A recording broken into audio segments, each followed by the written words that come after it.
Salut, je m'appelle Jules. Bonjour, moi je suis Mike. Et moi, je suis Saiki. Bienvenue dans la section Identité de genre. Pour qu'on sait, c'est quoi l'identité de genre? Selon la définition du dictionnaire, l'identité du genre est une idée de concept, donc de classe d'être. Au lieu que ça soit genre biologique, c'est plus social et dans la société plutôt.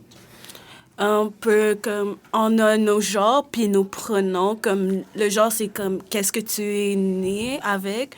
Puis le pronom, c'est qu'est-ce que tu t'identifies. Pour exemple, dans le dictionnaire, pour les personnes non genrées, dans les dictionnaires français, on vient de rajouter le pronom IL.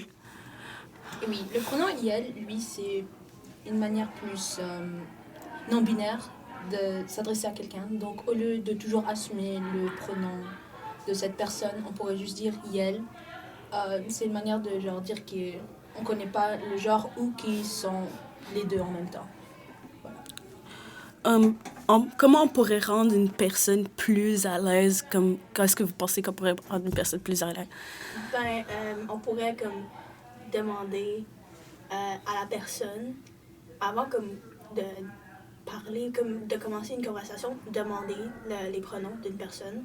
Ça Comme, peut être, comme leur nom, ouais. genre. Comme leur nom, Genre, c'est quoi votre nom et c'est quoi vos pronoms? Puis ils vont peut-être vous répondre genre, moi je suis Amélie, elle. Ouais.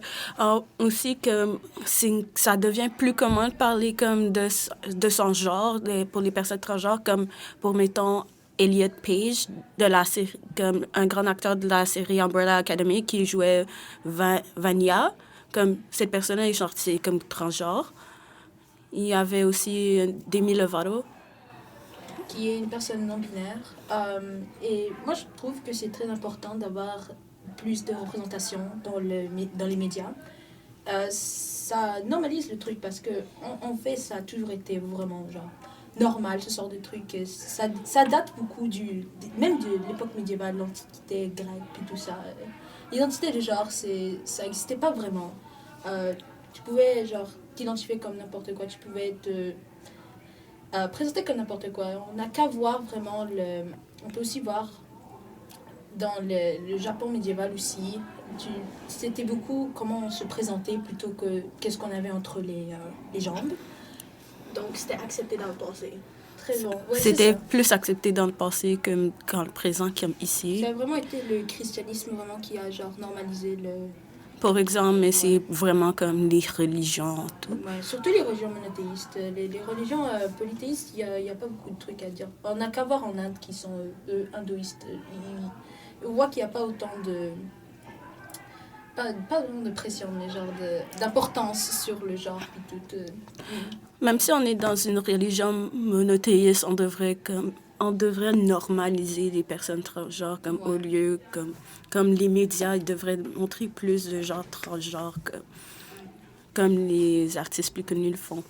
Bien sûr, c'est ça. Moi c'est ça ce que je pense, sérieusement. Mais en plus de ça, à la fin de la journée, c'est une classe sociale. C'est pas vraiment une classe sociale, mais c'est une classification sociale. C'est soit t'es une fille, un gars, ou on sait pas vraiment. C'est complètement sociétal. Il n'y a rien de lié vraiment à la biologie quand ça fait partie du genre. Parce que ça, c'est pas le genre, c'est le sexe. Le sexe, c'est autre chose. Le sexe, c'est qu'est-ce que ton chromosome dit. Si jamais t'es XX, c'est une femme. Y, c'est un homme. Mais genre, plus mâle et femelle, voilà. Et puis c'est plus pour pour se reproduire, plus que ça. Le sexe, ça n'a rien vraiment à voir avec le genre. Si jamais ça fait du sens. Ouais, ça fait du sens. Ben, merci. Merci. Merci beaucoup.